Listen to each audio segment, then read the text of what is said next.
President Biden first intended to give today's speech on gun violence and public safety last month. His COVID diagnosis delayed the trip, so it now took place in the wake of unprecedented attacks on law enforcement since the FBI executed a court-approved search of former President Donald Trump's home. Laura Barone-Lopez has more. In a speech touting the recently enacted bipartisan gun safety law and promoting funding for police, President Biden voiced new urgency. He drew a stark contrast with some Republicans who have called to defund the FBI. You're either on the side of a mob or the side of the police. You can't be pro-law enforcement and pro-insurrection. You can't be a party of law and order and call the people who attacked the police on January 6th patriots. You can't do it. I'm opposed to defunding the police. I'm also opposed to defunding the FBI. Joining me to discuss all this is John Roman. He's a crime researcher at NORC at the University of Chicago. And Donnell Harvin. He's the former head of Homeland Security and Intelligence for Washington, D.C. Thank you for joining us today. Donnell, I'd like to start with you. President Biden struck a contrast, saying that Republicans can't be the party of law and order, and also called January 6th insurrectionists patriots and call for defunding the FBI. What's your response to his speech? Well, I haven't heard the president this fired up in quite a long time. I think conceptually he's spot on in terms of those individuals who make excuses and call the people that stormed our nation's capital, assaulted law enforcement, patriots. I think it feeds into the narrative and helps these individuals continue to radicalize when you don't call them out for what they are. They're criminals. And quite frankly, I believe that they're traitors to the Constitution and to the nation. Law and order requires that law and order be kept, not just when it's against people that you don't like, but also when it's against your party. And so we've seen a lot of hate, a lot of vitriol, not only by lawmakers and elected officials, but also online in the dark and deep web against specifically the FBI and federal law enforcement. And that just plays into a narrative of radicalization and mobilization of violence. And we saw that play out in Cincinnati last month with the attack on the FBI office out there.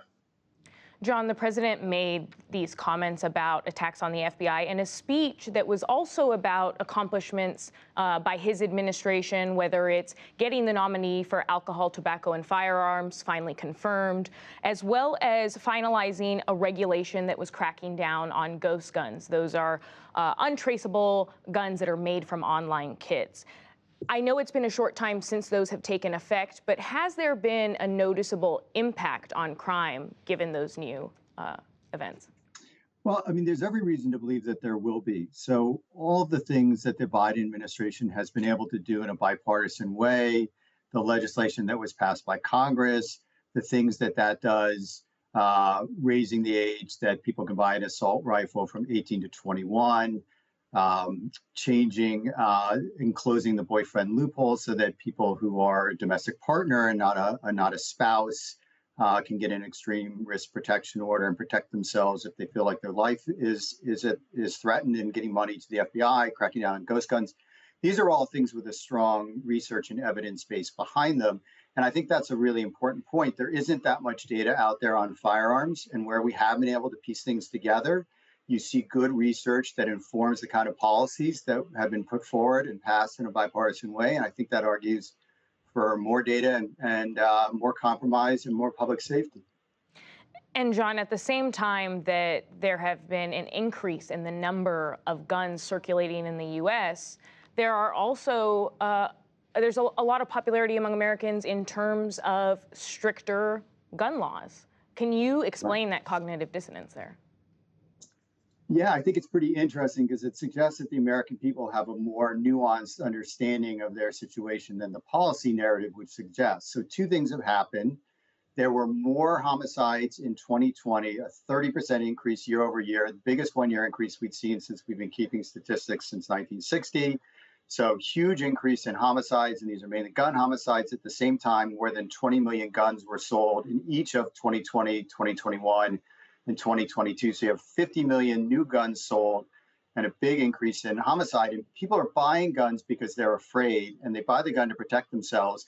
but they're afraid of other people with guns. So they want strong regulation to protect them against the wrong person getting a gun and putting them even more at risk. And Donnell, on this point, there are some 400 million guns in circulation in the United States. Can you put that in the context of this increased threats that are occurring towards FBI agents and towards Capitol Police? We have a problem with armed militia in this country, as well as radical violent extremists, quite frankly. Many of them are anti-government, and they've been amassing one of the world's largest small arms arsenal for decades. Quite frankly, the lapse on the ban on assault rifles helped propel that.